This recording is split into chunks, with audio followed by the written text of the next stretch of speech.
வாங்கம்மா வணக்கம். இன்றைக்கி என்ன செய்ய போகிறேன்னா, நான் பிரியாணி தான் செய்ய போகிறேன். அதுக்கு என்னென்ன எடுத்துருக்கேன்னு பார்க்கலாம் வாங்க. இலை, பிரிஞ்சி இலை எடுத்துருக்கேன் 2, பட்டை, சோம்பு, இந்த லவங்கம், கசகசா எல்லாம் எடுத்துருக்கேன். இது வந்து வறுத்துக்கலாம் மசாலா. சும்மா எண்ணெய்லாம் ஊற்றுவோன்னா அப்படியே வறுத்துக்கலாம். வறுத்து பொடி பண்ணிக்கலாம், அரைச்சிக்கலாம் மிக்சியில் போட்டு. அப்படின்னு எல்லாத்தையும் அரைச்சிட்டேன். இப்போ வந்து ஒரு 4 ஸ்பூன் 5 ஸ்பூன் எண்ணெய் ஊற்றிக்கலாம்.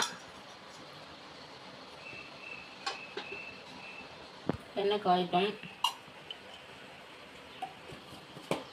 லவங்க போட்டுக்கலாம். ஏற்கனவே பாதி போட்டு அரைச்சி வச்சுருக்கேன் தூள், அது போட்டுக்கலாம். அரைச்சி வச்சுருக்கேன்.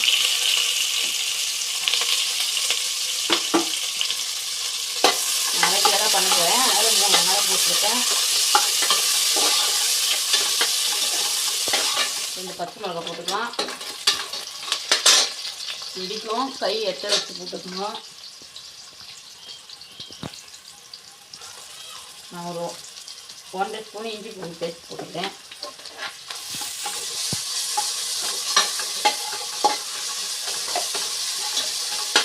லவங்கெல்லாம் சோம்பெல்லாம் வறுத்து வச்சுருக்கேன், அது ஒரு 1.5 ஸ்பூன் போட்டுக்கோங்க. 1.5 ஸ்பூன் போட்டிருக்கேன். சின்ன ஸ்பூனில் நல்லா வாசனையாக இருக்கும். வந்து வதங்கிட்டு தக்காளி போட்டுக்கலாம். நான் ஒரு 3 தக்காளி எடுத்து வச்சுருக்கேன்.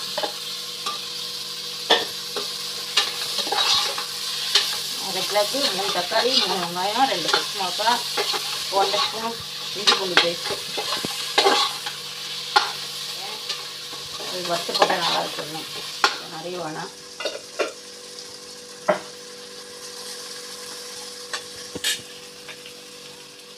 நான் 1.5 ஸ்பூன் போட்டிருக்கேன். எங்களுக்கு காரம் போதும். காரம் எவ்வளோ தேவையோ அவ்வளோ போட்டுங்க. நல்லா வதங்கிச்சு. இதில் கொஞ்சோண்டு வெறும் மிளகாத்தூள் உப்பு போட்டு பிசி வச்சுருக்கேன். இதை போட்டுக்கலாம்.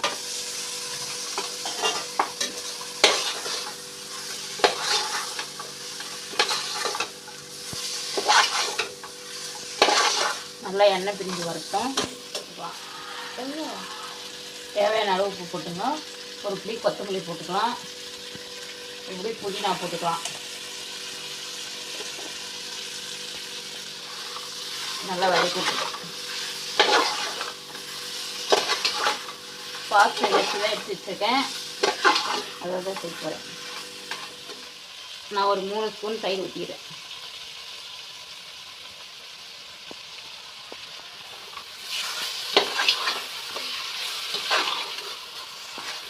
அவ்வளோதான் ஃப்ரெண்ட்ஸ். தண்ணி வந்து அளவுக்கு அளவுக்கு தண்ணி எடுத்துக்கணும். 1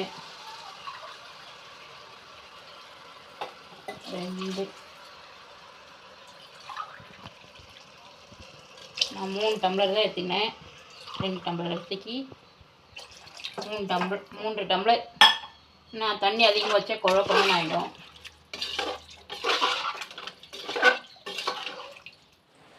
கொதிச்சிச்சு, தண்ணி இல்லாமல் போட்டுக்கலாம். 2 இடத்துல பாஸ்மதி அரிசி தான் எடுத்துருக்கேன்.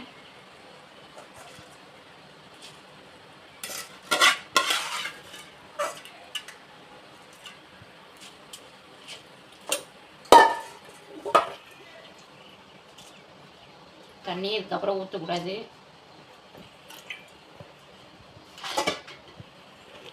அவ்வளோதான் ஃப்ரெண்ட்ஸ். விசில்லாம் கூட போதில்லை. நான் அப்படியே ஒரு 15 நிமிஷம் வச்சு நிறுத்திட்டு காமிக்கிறேன் உங்ககிட்ட.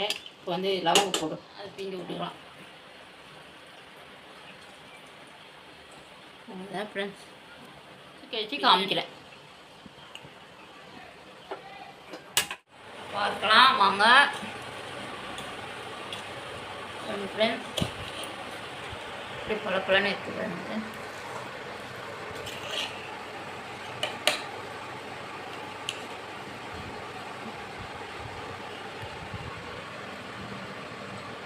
விசில் விட்டால் குழக்குலன்னு ஆகிடும், அதனால தான் இப்படி போட்டு எடுத்துருக்கேன். நான் தொக்கு வச்சுருக்கேன். அவ்வளோதான் ஃப்ரெண்ட்ஸ். செஞ்சு பார்த்துட்டு சாப்பிட்டு பார்த்துட்டு சொல்லுங்கள். லைக் பண்ணுங்கள், ஷேர் பண்ணுங்கள். நன்றி, வணக்கம்.